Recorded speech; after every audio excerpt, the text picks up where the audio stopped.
Dialogue میں آپ کو کہتے ہیں خوش آمدید۔ حکومت کے 3 اقدامات کا ذکر کہتے ہیں۔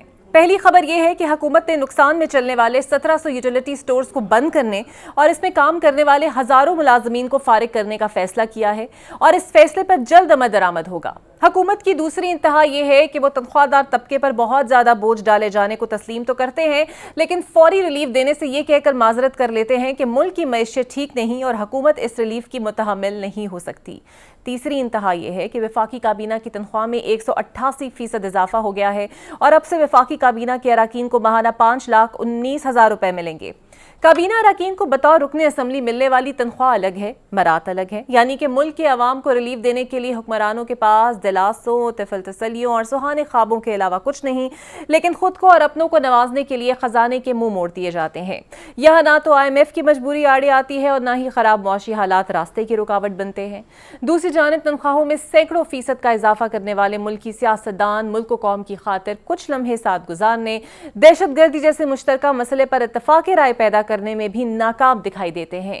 یہی وجہ ہے کہ قومی سلامتی کمیٹی کے اجلاس کو 5 روز گزر چکے ہیں، لیکن ابھی تک یہ معلوم نہیں ہو سکا کہ دہشت گردی کے خلاف جنگ میں کیا لائے عمل اختیار ہوگا۔ کیا آنے والے دنوں میں ہم ایک مکمل فوجی آپریشن دیکھیں گے یا مذاکرات کے ادوار سے اس مسئلے کو حل کیا جائے گا؟ یہی نہیں، اس اجلاس کے حوالے سے روز نت نئی کہانیاں سامنے آ رہی ہیں۔ اب پتہ چل رہا ہے کہ اس اجلاس کا اعلامیہ تک مشترکہ نہیں تھا، کیونکہ اجلاس میں شامل جمعیت علماء اسلام کا کہنا ہے کہ انہیں اعتماد میں لیے بغیر اجلاس کی پریس ریلیز کو مشترکہ کا رنگ دیا گیا، اور JUI کو اجلاس کے بعد ٹی وی سے پتہ چلا کہ پریس ریلیز جاری ہوئی ہے جسے مشترکہ کہا گیا۔ یہی وجہ ہے کہ جمعیت علماء اسلام کو بعد میں الگ سے ایک پریس ریلیز کے ذریعے اس اجلاس کا حال اور احوال بتانا پڑا۔ آج 3 بار کے وزیر اعظم رہنے والے نون لیگ کے قائد میاں نواز شریف نے بھی بلوچستان کے مسئلے پر اپنے خیالات کا اظہار کیا۔ ان کا ماننا ہے کہ بلوچستان میں دہشت گردی کے خاتمے اور امن کی بحالی کے لیے جمہوری طرز عمل ہی واحد قابل عمل راستہ ہے، لیکن اب یہاں سوال یہ ہے کہ آخر میاں صاحب نے اپنے 3 ادوار میں یہ جمہوری طرز عمل کیوں نہیں اپنایا؟ چلو خود نہ صحیح، کیا وہ اپنے چھوٹے بھائی کو اس جمہوری طرز عمل اپنانے پر قائل کر سکیں گے؟ آج کے ڈائلاگ پر انہی موضوعات پر بات کریں گے۔ سب سے پہلے میرے ساتھ موجود ہوں گے نون لیگ کے رہنما اور وفاقی وزیر، میرے ساتھ ہیں حذیفہ رحمان صاحب۔ بہت شکریہ حذیفہ آپ کے وقت کا۔ کچھ آج کا اخبار اگر اٹھائیں تو جو 2-3 خبریں ہیں وہ بڑی انٹر ریلیٹڈ ہیں۔ ایک تو یہ کہ 1700 یوٹیلیٹی سٹورز بند کر کے ہزاروں ملازمین کو فارغ کرنے کا فیصلہ سامنے آتا ہے۔ پھر دوسری جانب کابینہ کے وزراء کی تنخواہوں میں 188% اضافہ ہو جاتا ہے، مرات الگ، اور پھر جو یہ ریسیو کریں گے انہیں قومی اسمبلی کی اضافی شدہ تنخواہ بھی ملے گی۔ پہلے تو مجھے یہ بتائیے گا، بہت سے وزراء اور اکثر میرے شوز پہ بھی آ کے انہوں نے کہا جناب کہ وہ تنخواہ نہیں لیتے کابینہ سے، تو پھر جب ہم نے کفایت شعاری کرنی ہے تو پھر 188% کا اضافہ، اس کی کوئی خاص وجہ؟ دیکھیے، بہت شکریہ اقرا، آپ نے مجھے مدعو کیا اور حکومت کی طرف سے وضاحت دینے کا موقع دیا۔ پہلی بات تو یہ کہ میں آپ کے شو پہ آن ایئر کہہ رہا ہوں، واللہ مجھے تو نہیں پتا کہ میں خود بھی وزیر ہوں کہ وزراء کی کون سی مراعات ہیں اور کون سے ان کے پرسنل پرولیجز ہیں۔ میں نے تو کوئی بطور وزیر برات نہیں لی ہوئی، اور ایون کہ مجھے تو یہ بھی نہیں پتا کہ پہلے میری سیلری کتنی تھی اور اب کتنی ہو جائے گی۔ تو اس طرح موسٹ آف دی منسٹرز جو کیبنٹ میں ہیں وہ ایسے ہی ہیں کہ جو ذرا افورڈ بھی کر سکتے ہیں، اور ظاہر ہے وہ سمجھتے ہیں کہ پبلک ایکسچیکر پہ بوجھ نہ بنیں۔ لیکن دوسری طرف آپ یہ دیکھیں کہ کچھ ایسے وزراء بھی ہیں جو ظاہر ہے بہت زیادہ جو ہے سیلف میڈ اور سفید پوش جسے ہم کہہ سکتے ہیں۔ تو ہے کہ آپ ایک ٹی وی اینکر ہیں، ایک ایوریج سیلری اب اس ملک کے اندر یعنی 5 سے 6 لاکھ 7 لاکھ سیلری کے اندر آپ یعنی مناسب زندگی گزار سکتے ہیں، جس میں بجلی کے بل ہیں۔ اگر اسلام آباد میں کوئی رہ رہا ہے تو 2.5-3 لاکھ اس نے گھر کا کرایہ بھی پے کرنا ہے۔ مسٹر انکلیو کا گھر ہے تو اس کا کرایہ بھی پے کرنا ہے، 1,00,000-1.25 لاکھ وہ کرایہ چلا جاتا ہے، یوٹیلیٹی بلز وغیرہ بھی ہیں۔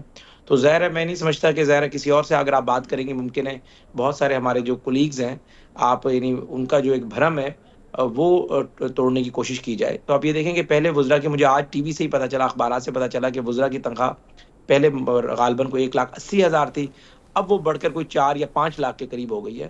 تو دیکھیں، اگر تو یہ وزراء سارے اچھی کارکردگی کا مظاہرہ کریں، مجھ سمیت ہم سب شہباز صاحب کی ٹیم میں پرفارم کریں بہتر، تو 5 لاکھ روپے کوئی پبلک ایکسچیکر پہ بوجھ نہیں ہے۔ یعنی مقصد کہنے کا یہ کہ آپ یہ دیکھیں 50 وزراء ہیں اور 5 لاکھ ہیں، تو آپ یہ مہینے کا 2.5 کروڑ بنے گا، اور سال کا یہ بنے گا آلموسٹ 25-26-30 کروڑ روپے۔ اگر 30 کروڑ لے کر اور پرکس بھی ملا لیں چلے، آپ 50 کروڑ بن جائے گا۔ اگر 50 کروڑ روپے آپ لے کر 50-40 وزارتوں کے اندر جو وزراء بیٹھے ہوئے ہیں وہ پبلک ایکسچیکر پہ بوجھ نہ بنے, صحیح پرفارم کریں, اور جو اربوں روپے کا ریاست کا ایک بجٹ ہے اس کو صحیح یوٹیلائز کریں تو سودا مہنگا نہیں ہوتا. تو اس کو دونوں طریقے سے ہمیں دیکھنا چاہیے. تو ظاہر ہے ہم ہاسٹیلٹی میئرز جو لے رہے ہیں پرائم منسٹر صاحب, اس کے حوالے سے ظاہر ہے آپ کا جو سوال ہے کچھ حد تک ویلڈ ہے, لیکن ظاہر ہے حکومت کی بہت ساری مجبوریاں ہوتی ہیں, اور کوئی بھی حکومت نہیں چاہتی کہ وہ اس قسم کا اپنا مذاق بنائے یا اپنے اوپر تنقید مول لے اور 1.5 سے 2 لاکھ تنخواہ جو ہے 5 لاکھ کر دے. اب دیکھیں میں شہباز صاحب کو جانتا ہوں, حالانکہ مجھے نہیں پتا ان کی مجھے اس معاملے پہ اجازت ہے یا نہیں, لیکن میں لبرٹی لیتے ہوئے آپ کو بتا رہا ہوں, میاں شہباز شریف نے بطور چیف منسٹر دو دفعہ رہے کنٹینیوس طور سے, پہلے 1 دفعہ یعنی 3 دفعہ وزیر اعلیٰ رہے, اب 2 دفعہ وزیر اعظم ہیں. 1 روپیہ بھی شہباز صاحب تنخواہ نہیں لیتے. شہباز صاحب ایون کہ ٹی اے ڈی بھی وصول نہیں کرتے. یعنی جب وہ کسی فورن ٹرپ پر جاتے ہیں تو مجھے یاد ہے ہم نے سینکڑوں فورن ٹپس اکٹھے کیے ہیں, تو شہباز صاحب جیب سے نکال کر جب جہاز کسی بھی ملک لینڈ کر رہا ہوتا ہے اپنا کریڈٹ کارڈ جو ہے اپنے پی ایس او کو دے دیتے ہیں کہ جی میرا خرچہ اس سے کر رہے ہیں, باقی آپ لوگ سرکاری ملازم ہیں, میں ذرا کسی کو روک تو نہیں سکتا کہ میں کسی کا جو ہے وہ حق ماروں یا کسی کا جو اس کا انٹائٹلمنٹ ہے اس کو میں کٹ کروں. میاں نواز شریف کا بھی یہی صورتحال تھی, وہ اپنی تنخواہ جو ہے کینسر ہاسپٹل کو دیا کرتے تھے, سوات ہاسپٹل کو بھیجا کرتے تھے. تو مقصد کہنے کا یہ ہے کہ ذرا حکمران کا کنڈکٹ اس کے ایکشن سے پتہ چل جاتا ہے کہ وہ اپنی ذات کے معاملے میں کیا کر آپ رہے ہیں. درست فرما رہے ہیں, اپنی اسی ذات کے لیے معاملے کے اندر بالکل آپ درست فرما رہے ہیں, اور اسی لیے میں نے پہلے کہا بھی کہ ایسے بہت سے وزراء میرے شو پہ آ کے بھی کہہ چکے ہیں کہ ہم تنخواہ نہیں لیتے. عطا تارڑ ہیں, طارق فضل چودھری صاحب ہیں, اور بھی لوگ ہیں. لیکن سر آپ کا تعلق بھی دیکھیں جنوبی پنجاب کے ایک ایسے علاقے سے ہے جہاں پر 5 لاکھ کی ایوریج تنخواہ, تو کیا وہ جو بنیادی لیبر کاسٹ لیبر سیلری ہے وہ بھی شاید لوگوں کو نہ ملتی ہو. یہ 1700 یوٹیلیٹی سٹورز بند ہوئے ہیں, آپ کو نہیں لگتا یہ ہزاروں ملازمین جو فارغ ہوئے ہیں, یہ ہزاروں خاندان ہیں جو متاثر ہوں گے, تو بہتر نہیں تھا پھر یہی بوجھ برداشت کر لیتے بجائے اس کے کہ یہ والا بوجھ برداشت ہو رہا ہے؟ جی میں اس کا بھی آپ کو جواب دیتا ہوں بڑا تفصیل کے ساتھ. پہلی بات تو یہ کہ میں نے 5 لاکھ تنخواہ کی بات کمپیریزن کی اقرا حارث سے جو اسلام آباد لاہور میں موو کرتی ہے, جس کو پتہ ہے کہ وزیر نے اگر اسلام آباد لاہور میں رہنا تو کس طرح موو کرنا ہے. اگر میں ڈیرہ غازی خان یا راجن پور یا رجحان مزاری یا دائرہ دین پناہ کے کسی مزدور سے بات کروں گا, نہ وہ بات سمجھ سکے گا, اور اس کے لیے ایک مضحکہ لگے گی کہ میں 40,000 یا 35,000 یا 30,000 کے مہینے کی بمشکل تنخواہ لیتا ہوں, تو اس کے کمپیریزن میں تو وہ تو میں نے کمپیریزن میں آپ کو سمجھانے کے لیے کہا کہ ظاہر آپ سمجھ سکتی ہیں کہ اس ایریاز میں موو کرنے کا ظاہر کتنے آپ کے پاس کم از کم سیلری آپ کی ہونی چاہیے لاہور اسلام آباد میں آپ موو کرتے ہیں. اب آپ نے یوٹیلیٹی سٹورز کی بات کی, دیکھیں یوٹیلیٹی سٹورز کے ملازمین کو فارغ کیوں کیا جا رہا ہے, پہلے اس بات کی تو بجائے نا آپ یہ دیکھیں یوٹیلیٹی سٹورز کا مین پرپز یہ ہے کہ آپ جو ہے کنٹرول ریٹ کے اوپر اشیاء خوردنوش جو ہے وہ عام آدمی تک پہنچائیں, اس سفید پوش تک پہنچائیں جو سفید پوش آدمی ریاست کے سامنے, اپنے رشتہ داروں کے سامنے, اپنے سے اوپر والوں کے سامنے ہاتھ نہیں پھیلا سکتا. لیکن کیا ہوا گریجولی پچھلے چند سالوں میں ہم نے دیکھا کہ یوٹیلیٹی سٹورز کے اندر بڑے پیمانے پہ ہم نے گھپلے دیکھے, کوالٹی کے حوالے سے ہمیں شکایات موصول ہوتی رہی. اگر یعنی جو آٹا, جو چینی, جو دالیں, جو چاول یوٹیلیٹی سٹورز پہ اویلیبل ہوتے, لوگوں کی شکایت آتی تھی کہ بھئی ہم اس سے بہتر یہ ہے کہ ہم بازار سے جا کر مہنگی خرید لیں, کوانٹٹی آدھی خرید لیں. یوٹیلیٹی سٹورز کا ایک بڑا سکیم سامنے آتا رہا مختلف ادوار میں, اس کی پریکیورمنٹ کے اندر ہمیں مسائل کا سامنا رہا, اور جس اضلاع میں ہم نے یہ بنائے ان اضلاع میں سامنا رہا. تو حکومت نے پہلے سے بھی یہ فیصلہ کیا کہ لوگوں کو ڈائریکٹ ریلیف دیا جائے. جس طرح حکومت پنجاب نے گندم کی پریکیورمنٹ ختم کی, انہوں نے کسان کو ڈائریکٹ ریلیف دینا شروع کیا. شہباز صاحب نے, فیڈرل گورنمنٹ نے, پروونشل گورنمنٹ نے بھی رمضان بازاروں کے بجائے لوگوں کی دہلیز کے اوپر چیک اور کیش پہنچانا شروع کیا. تو یہ بیسیکلی اس کی کنٹینیوشن ہے. اب ظاہر اب یہ نہیں ہو سکتا کہ ہم یوٹیلیٹی سٹورز سے پریکیورمنٹ نہ کریں, یوٹیلیٹی سٹورز بند کر دیں, یوٹیلیٹی سٹورز چلائیں نا, ان کے ملازمین جو ہے وہ گھر بیٹھے تنخواہیں لیتے رہیں. پھر آپ سوال مجھ سے کریں گے کہ دیکھیں جی یہ منظور نظر لوگ سیاستدانوں نے اپنے حلقے کے لوگ نوازے ہوئے ہیں, وزارتوں میں کام کر رہے ہیں اور ان کی ضرورت نہیں ہے. تو اب ظاہر ہے آپ نے دیکھنا ہے کہ ریاست کے لیے بہتر فیصلہ کیا ہے, اور اس ریاست کے لیے بہتر فیصلہ یہ کہ اگر ہم یوٹیلیٹی سٹورز کو فردر کنٹینیو نہیں کر رہے تو ان کا ہیومن ریسورس جو ریاست کے اوپر ایک بوجھ ہے, اس ہیومن ریسورس کو ہم باعزت طریقے سے گھر بھیجیں. بالکل ٹھیک. اچھا, آج میاں نواز شریف کا ایک بیان خبر کی صورت میں چھپا ہے, وہ یہ کہتے ہیں کہ بلوچستان کا مسئلہ جمہوری طریقے سے حل ہونا چاہیے. وہ کیا جمہوری طریقہ ہے جس سے یہ مسئلہ حل ہو سکتا ہے؟ کیونکہ کہیں نہ کہیں تو نون لیگ کے پاس بھی سابقہ 3 ادوار موجود تھے, شاید اتنی حالات تب خراب نہ ہو جتنے آج خراب ہے, لیکن وہ کیا حل ہو سکتا ہے جمہوری طور پر؟ دیکھیں میاں نواز شریف صاحب مجھ سمیت ہر مسلم لیگ کے ایک مشعل راہ ہے, رول ماڈل ہیں, ہمارے قائد بھی ہیں اور ہم ان سے سیاست سیکھتے بھی ہیں. اور میاں نواز شریف صاحب کو اعزاز حاصل ہے کہ میاں صاحب نے 2013 میں جب حکومت سنبھالی تھی تو بلوچستان میں اس سے زیادہ آگ لگی ہوئی تھی. صرف بلوچستان میں نہیں, آپ کے خیبر پختونخوا میں بھی, آپ کے کراچی میں بھی. اور میاں نواز شریف صاحب نے اپنی جماعت کے وزیر اعلیٰ کی وزارت اعلیٰ کی قربانی دی, اور اپنی جماعت کو وزارت اعلیٰ دینے کے بجائے اپنے اتحادی ڈاکٹر عبد المالک کو بنایا وزیر اعلیٰ، اور انہوں نے کوشش کی کہ ان سے بات چیت کی جائے. یہی بلوچ علیحدگی پسند تحریکیں، جو علیحدگی پسند رہنما ہیں، جو بلوچستان کے احساسی محرومی کی بات کرتے ہیں، اور ان کا کلیم یہی ہوتا ہے کہ ہمیں وزارت اعلیٰ نہیں جیت جاتی، بلوچستان کے فیوڈل لارڈز جو ہیں ان کو وزارت اعلیٰ دے دی جاتی ہے. تو میاں صاحب نے ایک عام آدمی کو جو قدرے یعنی ان کی نسبت جو ہے ایک گراس روٹ لیول سے آیا تھا، اس کو وزیر اعلیٰ بنایا.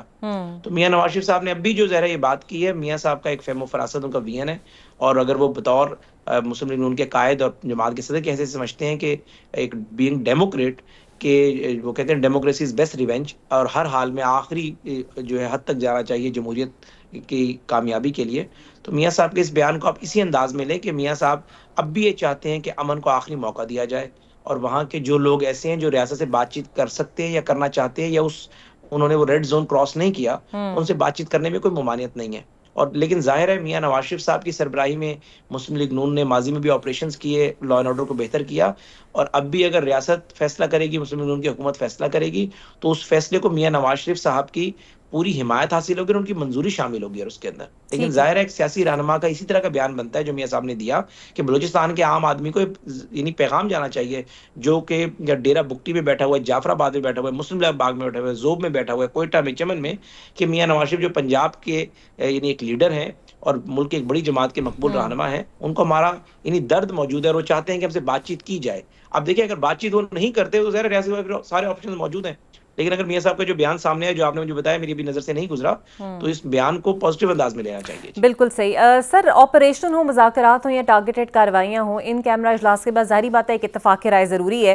اب لیکن آپ کے خیال میں یہ اتفاق رائے ممکن کیسے ہوگا؟ کیونکہ پی ٹی آئی اس اجلاس میں موجود نہیں تھی. اگر آپ لوگ اے پی سی بلاتے ہیں، وہ لوگ آئیں گے نہیں، جو انہوں نے بلائی ہے اس میں وہ آپ کو بلا نہیں رہے، تو پھر اتفاق رائے کا ایلیمنٹ کیسے پیدا ہوگا؟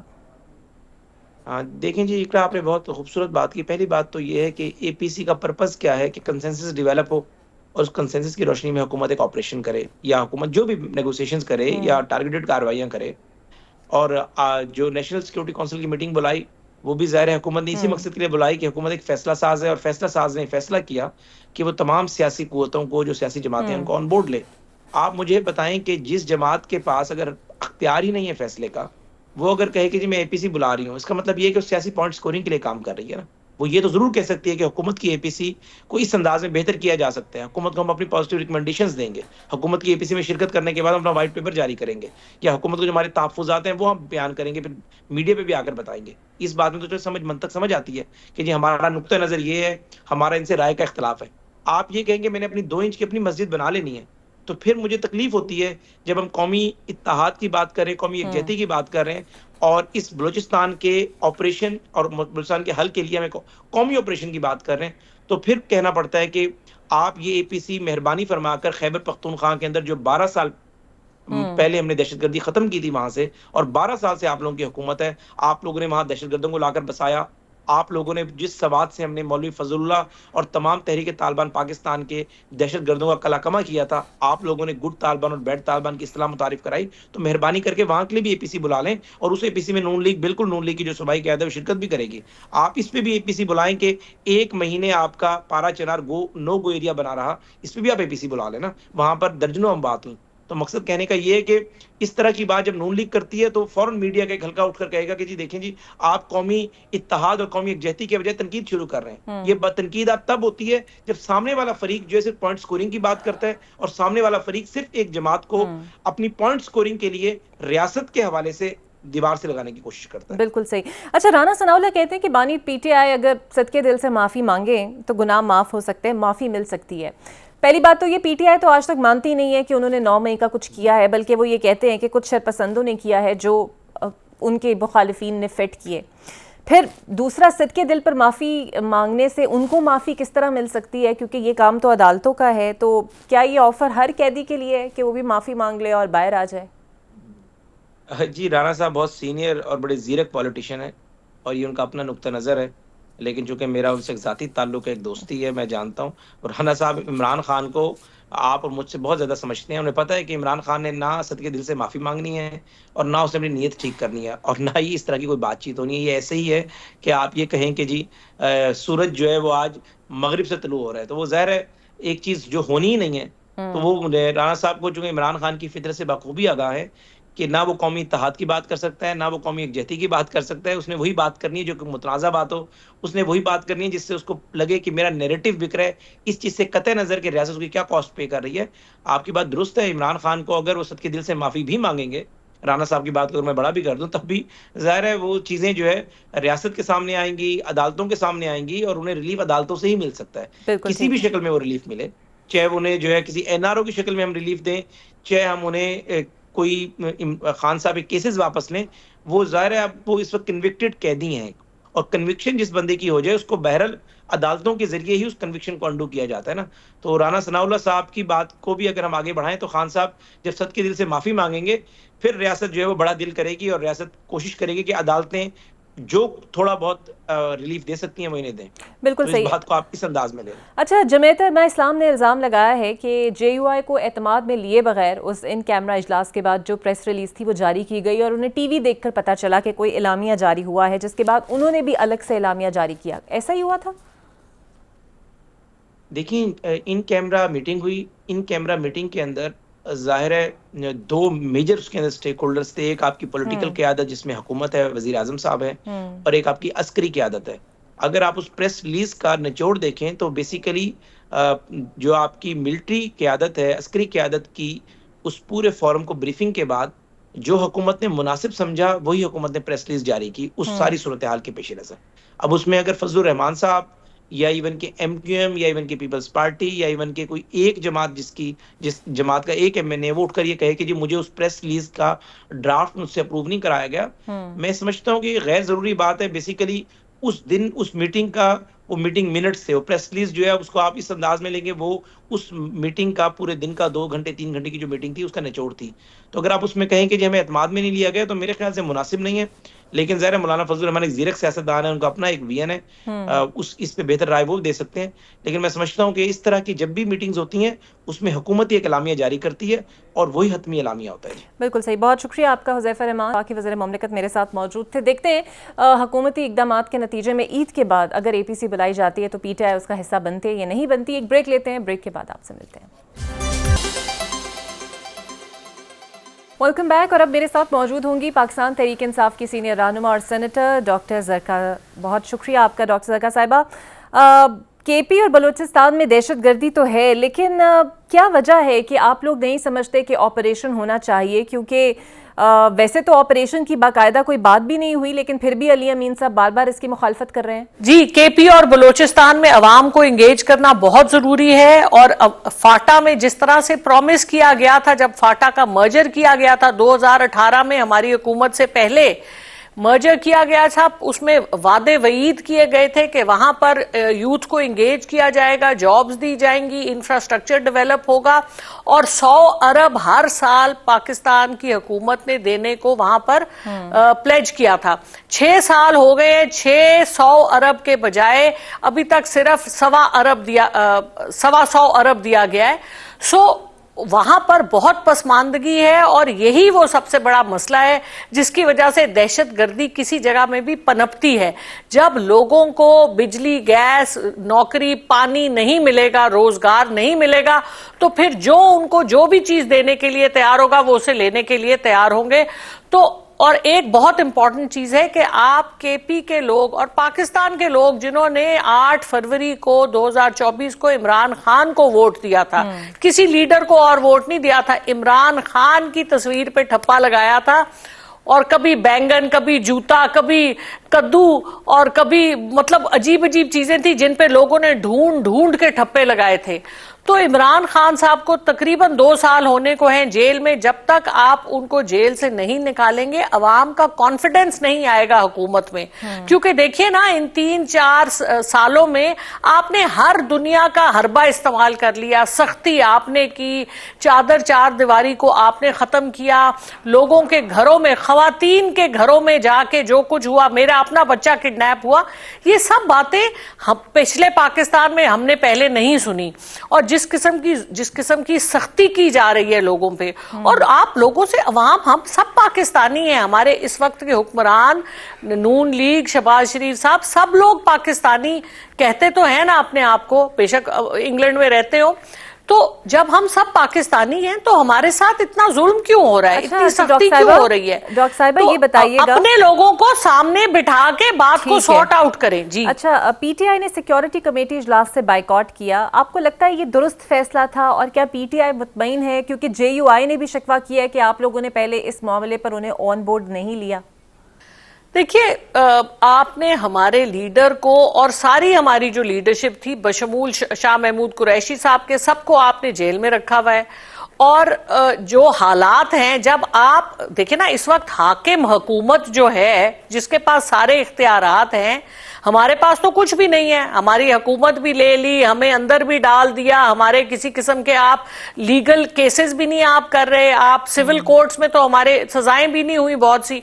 تو ان سب تو ہم تو دیوار کے ساتھ لگے ہوئے ہیں. تو ہم تو آپ کے ساتھ دیکھیں نا, عمران خان صاحب نے پہلے بھی جلسہ پوسٹ پون کیا تھا ستمبر میں, جب ان کو بتایا گیا کہ معاملات ایسے ہیں کہ آپ کر دے, تو انہوں نے کہا ٹھیک ہے جلسہ پوسٹ پون کر دوں گا.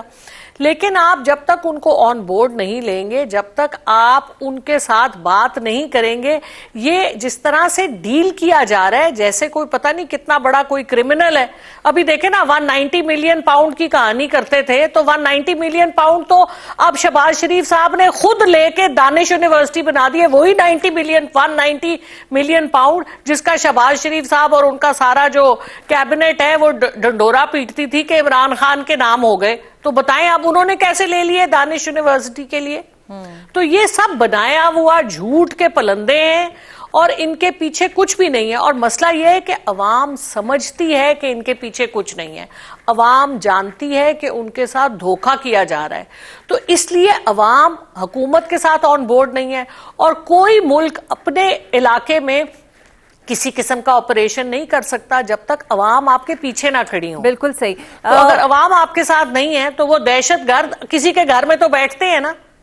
تو ڈاکٹر صاحبہ, عید کے بعد پی ٹی لوگ آئی ان کو جگہ دیتے ہیں تو وہ جاتے ہیں. بالکل صحیح. پی ٹی آئی نے کہا ہے کہ ہم عید کے بعد اے پی سی بلائیں گے, لیکن حکومت کو اس میں نہیں بلائیں گے. حکومت کے پاس آپ جاتے نہیں ہیں, ان کے اجلاس میں حکومت کو آپ بلاتے نہیں ہیں, تو پھر اے پی سی کا اتفاق رائے کس طرح قائم ہوگا؟ اور اگر آپ اس اے پی سی کو کیا کر لیں گے بلا کے جس میں حکومت کی ریپرزنٹیشن نہیں ہوگی؟ جی دیکھیے نا, حکومت کا کام تھا اے پی سی بلانا. انہوں نے ڈیسائیڈ کیا کہ اے پی سی نہیں, ہم پارلیمانی میٹنگ کریں گے جس میں کوئی اختلاف رائے نہ ہو. وہ تو یہی چاہتے تھے, کیونکہ اگر اے پی سی حکومت, دیکھیں جو حکومت بیٹھی ہے اس کا کام ہے اے پی سی بلانا.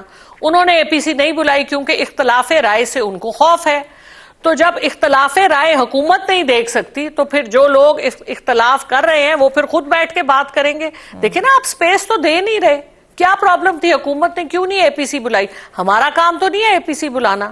تو گورنمنٹ جو سٹنگ ہے جس نے سب کو لے کے چلنا ہے, صرف مراعات تو نہیں لینی نا, صرف تنخواہیں تو نہیں لینی, صرف اپنے لوگوں کو کیبنٹ میں تو نہیں ڈالنا. اگر حکومت اس کی ذمہ داری بھی ہونی چاہیے. ڈاکٹر صاحبہ, اگر حکومت بلاتی ہے عید کے بعد, نیشنل ایکشن پلان 2 کی باتیں ہو رہی ہیں, تو آپ لوگ پھر جائیں گے, شرکت کریں گے, اس کا ساتھ دیں گے, نیشنل ایکشن پلان 2 پہ ایگری ہوں گے؟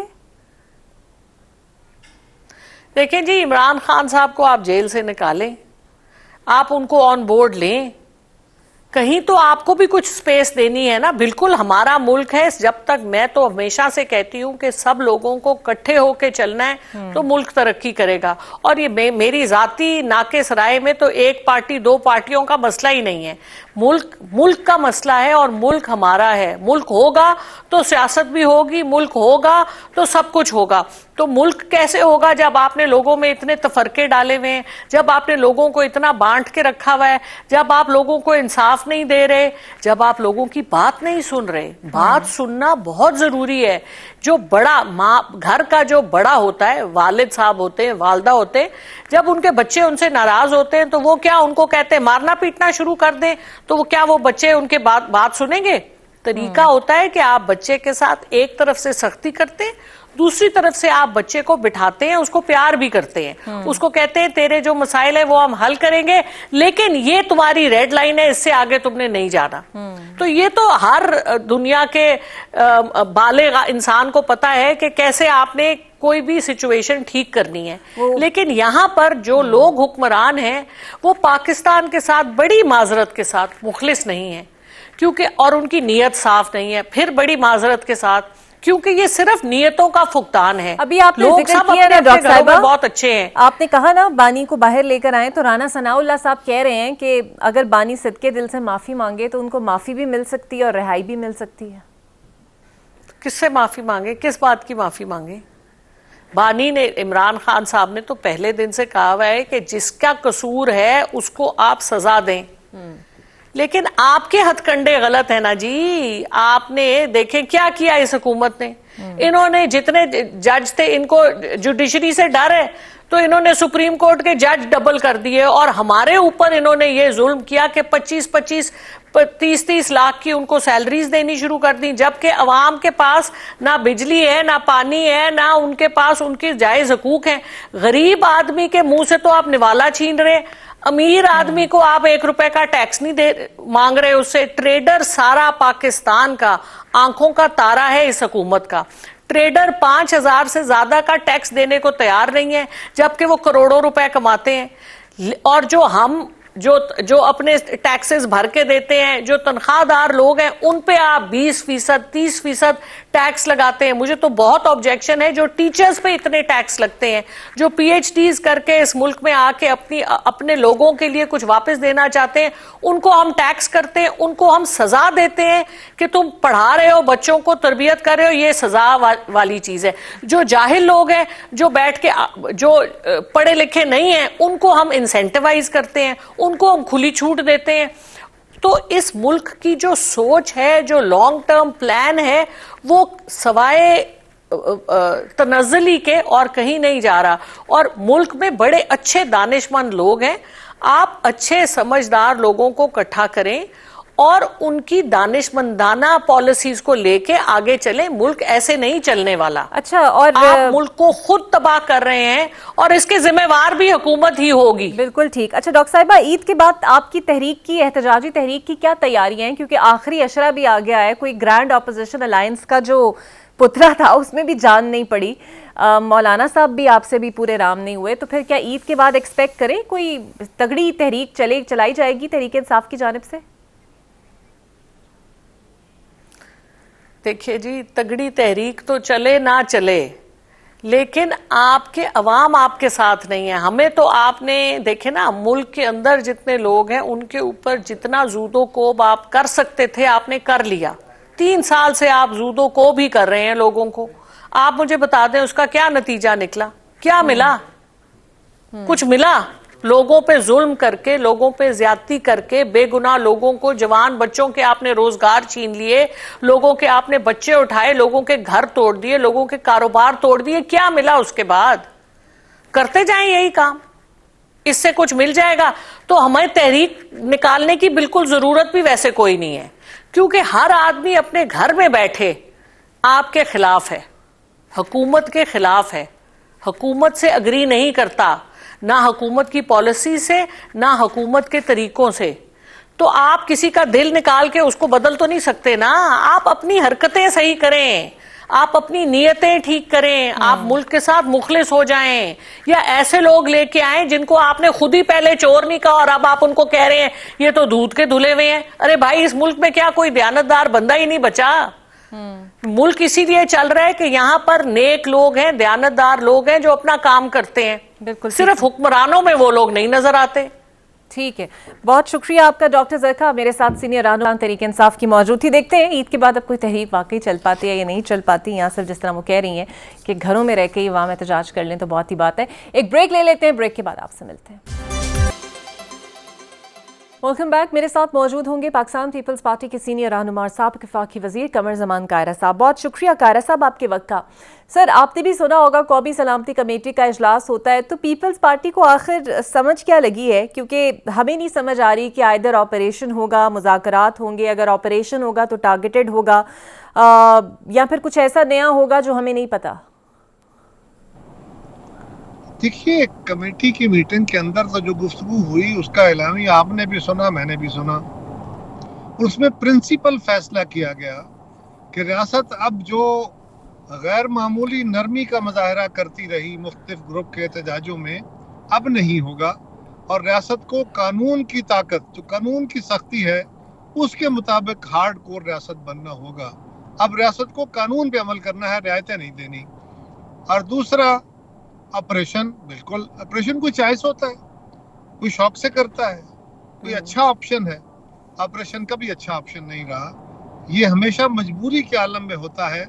اور اس میں جو ریاست کے اوپر حملہ آور لوگ ہوتے ہیں ان کا تو نقصان ہوتا ہی ہے, لیکن جو ہماری اپنی فورسز ہیں ان کے اوپر بھی ان کا بھی نقصان ہوتا ہے. تو یہ کبھی بھی اچھی چوائس نہیں رہا, یہ تو مجبوری ہے. وہ لوگ جو ہتھیار بند ہو کے پولیس کو, ہماری افواج کو, ہمارے افسران کو, وہ ان کے حملہ آور ہوتے ہیں, پاکستان کی معیشت کو خراب کرتے ہیں, پاکستان کے ترقیاتی عمل کو سیبوتاج کرتے ہیں, ان کے خلاف کیا کیا جائے؟ کتنے ڈائلاگ کیے جائیں؟ کتنے ڈائلاگ نہیں کیے؟ افغانستان کے ساتھ کیے, ان طالبان کے ساتھ کیے, ڈکلیئرڈ کیے, انڈکلیئرڈ کیے. عمران خان صاحب نے کیا کیا رعایتیں نہیں دی تھی. اس کے باوجود اگر وہ پاکستان میں بندوق کے زور پہ اپنی مرضی کا نظام مسلط کرنا چاہتے ہیں اور اس کے جواب میں شہریوں کا اور سپاہ کا خون بہاتے ہیں, تو ان کے خلاف تو سوائے بندوق سے اور کیا بات کی جا سکتی ہے. رہی بات ڈائلاگ کی, تو پولیٹیکل فورسز سے جو آئین کے دائرے میں رہ کے پاکستان کی سالمیت پہ کام کرنا چاہتے ہیں, اس کی بڑھوتری اور بہتری کے لیے, عوام کی فلاح کے لیے, بالکل ان سے ڈائلاگ ہونا چاہیے. اپنے ان ساتھیوں سے کہ اگر وہ سمجھتے ہیں کہ حکومت کا رستہ درست نہیں ہے, فرض کریں یہ بات ایسے ہی ہے, فرض کریں, اور ڈائلاگ ہونا چاہیے. پہلی بات تو یہ ہے کہ انہوں نے اپنے دور میں ڈائلاگ کیا, اس کا نتیجہ کیا نکلا. اب بھی اگر وہ سمجھتے ہیں ڈائلاگ کرنا چاہیے اور حکومت نہیں کر رہی, تو انہیں چاہیے کہ وہ طالبان کے ساتھ اور وہ افغان طالبان کے ساتھ یا وہ BLA اور قوم پرست جماعتوں کے ساتھ ڈائلاگ کر کے ان کو پوچھیں تو صحیح کہ وہ آئین پاکستان کے اندر رہتے ہوئے اور قانون کے مطابق کیا چیز چاہتے ہیں. جو ان کو ملے تو وہ ہتھیار پھینک دیں گے, جس کے لیے وہ ہتھیار اٹھائے بیٹھے ہیں. اگر کوئی بات ان کے پاس کنسٹرکٹیو ہوئی تو وہ آپ لے آئیے, آپ حکومت کے سامنے رکھیے, ہم آپ کے وکیل بنیں گے, یہ میڈیا آپ کا وکیل بنے گا کہ یہ چیزیں ہیں. اس کو بغیر سنے بغیر دیکھے جو سوشل میڈیا کے اوپر ان کا رویہ ہے, اس کے مطابق آپ یہ کریں کہ ہمیں قبول نہیں ہے, ہم نہیں مانیں گے. تو بھائی آپ نہ مانیں, آپ کے نہ ماننے سے کیا فرق پڑے گا؟ آپ کو ماننا چاہیے. اگر کوئی رستہ امن کے ذریعے نکل سکتا ہے تو کون ہے جو امن کا رستہ اختیار نہیں کرنا چاہتا؟ بالکل صحیح. لیکن PTI جو ہے وہ ہٹ دھرمی کا شکار ہے. ان کو چاہیے کہ جو بھی ان کے جن کے وہ سمپتھائزر ہیں ان سے پوچھیں تو صحیح کہ وہ آئین پاکستان کے اندر رہتے ہوئے کیا چاہتے ہیں, پھر حکومت سے بات کر لیتے ہیں. اگر حکومت ڈائلاگ نہیں کر رہی تو آپ ڈائلاگ کر کے کوئی راستہ نکال لیجئے. اچھا قائرہ صاحب, ہم تو ہمیشہ اور آپ بھی جانتے ہیں کہ ریاست ماں کی طرح ہوتی ہے, لیکن اب جو نئی اصطلاح متعارف کرائی گئی ہے وہ ہے ہارڈ اور سافٹ اسٹیٹ کی. آپ کی خیال میں یہ سافٹ اسٹیٹ کون سی ہے اور ہم اسے ہارڈ اسٹیٹ کیسے بنائیں گے اس وقت میں؟ پہلی گزارش تو یہ ہے کہ ریاست ماں کے جیسی ہے, اور ماں بڑی نرم ہوتی ہے, بڑی پیاری ہوتی ہے, بڑے لاڈ کرتی ہے, لیکن جب اولاد خراب کام کرتی ہے تو تھپڑ بھی مارتی ہے. تو یہ ساتھ ہی ساتھ ماں کا بھی رول, اس کو تصحیح کرنا بھی ہوتا ہے, اس کو سزا دینے کا بھی ہوتا ہے. تو بالکل وہ رول اپنی جگہ موجود ہے. ہمارے ہاں ایک وتیرہ رہا کہ لوگ, ایک گروپ اٹھا, اس نے کہا جی ہم قانون اور آئین کو نہیں مانتے, یہ ہمارے مطالبے ہیں, ہم دھرنا دے رہے ہیں. وہ آگے سڑکیں بلاک کر دیتے ہیں, وہ سول آرڈر کو ڈسٹرب کر دیتے ہیں, اور اس ڈسٹربنس سے پاکستان کی معیشت کو, پاکستان کی معاشرت کو, سیاست کو نقصان ہوتا ہے, اور لوگوں کی قیمتی جان و مال کا نقصان ہوتا ہے, پاکستان کا قیمتی خزانہ ضائع ہوتا ہے. اس کے لیے ریاست کا ہمیشہ چلن یہ رہا کہ چلو یار ان کے ساتھ بیٹھ کے بات کرو, جو ریلیف دے سکتے ہو دے دو, آئین سے قانون کے بیانڈ بھی جانا پڑتا ہے تو جا کے دے دو. اب یہ فیصلہ ہو گیا کہ یہ نرمی کسی کام نہیں آئی, اس کا ریاست کو نقصان ہوا, لہٰذا اب ہمیں یہ راستہ بند کرنا ہوگا, اور اب ہمیں قانون کی سختی, قانون کا جو راستہ ہے اس کے مطابق چلنا ہوگا, کوئی رعایت نہیں ہوگی. اس کا مطلب یہ نہیں ہے کہ آئین اور قانون سے ماورا کچھ ہوگا, لیکن اب رعایتی ماحول نہیں چلے گا. اب